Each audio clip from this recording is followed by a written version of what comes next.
Olá! Neste item trataremos da ação de embargos do executado. Nomenclatura que é preferível à nomenclatura embargos do devedor, que também é muito usada, mas a rigor, nessa ação, o que o sujeito pode estar querendo demonstrar é que não é devedor. E também embargos à execução, também muito usado, é um tanto impreciso, porque os embargos de terceiro também são à execução, mas não são do executado. Então, os embargos do executado são aquela ação que o sujeito indicado como réu na execução fiscal, colocado como sendo supostamente o devedor na execução fiscal, se insurge contra essa sua posição e pretende discutir a existência ou a amplitude da dívida que lhe é imputada.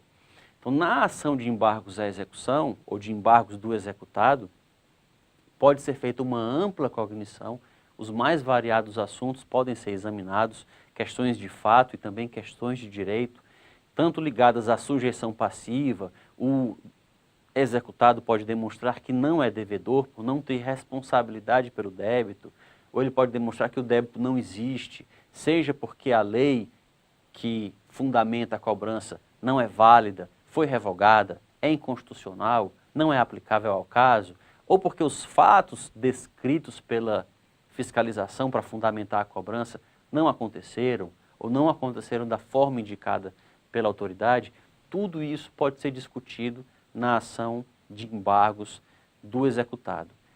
É importante lembrar que essa ação, para ser manejada, precisa ter havido a garantia do juízo, que significa o executado precisa indicar bens ou apresentar uma fiança ou um seguro-garantia ou proceder ao depósito em dinheiro de forma a garantir a futura satisfação da dívida para que se abra o seu prazo de 30 dias para que ele possa opor os embargos.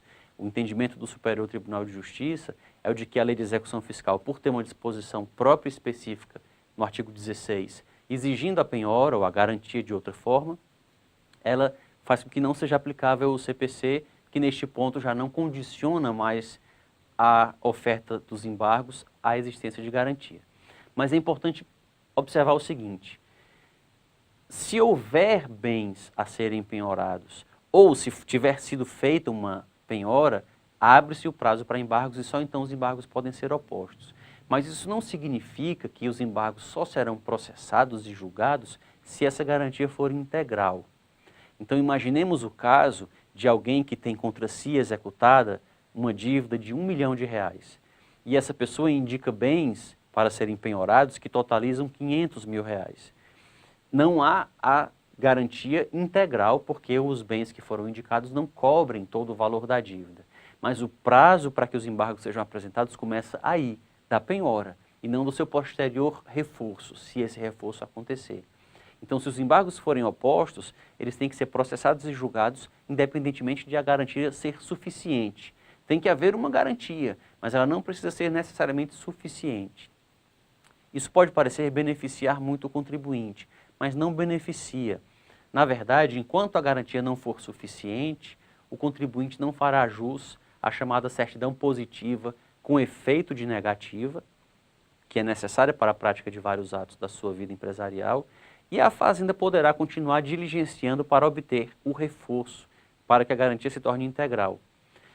A alternativa a esse entendimento, que já é pacífico no STJ, de não receber os embargos, seria arquivar a execução, correndo o risco de haver uma prescrição intercorrente, ou levar os bens penhorados a leilão sem dar ao executado o direito de se opor a isso através dos embargos, o que seria inadmissível. Então, o entendimento que o STJ afirmou a esse respeito é correto e está pacificado, está consolidado e deve ser recordado quando falamos em embargos à execução. O capítulo trata destas e de outras particularidades da ação de embargos. Desejo a todos uma proveitosa leitura e agradeço a atenção.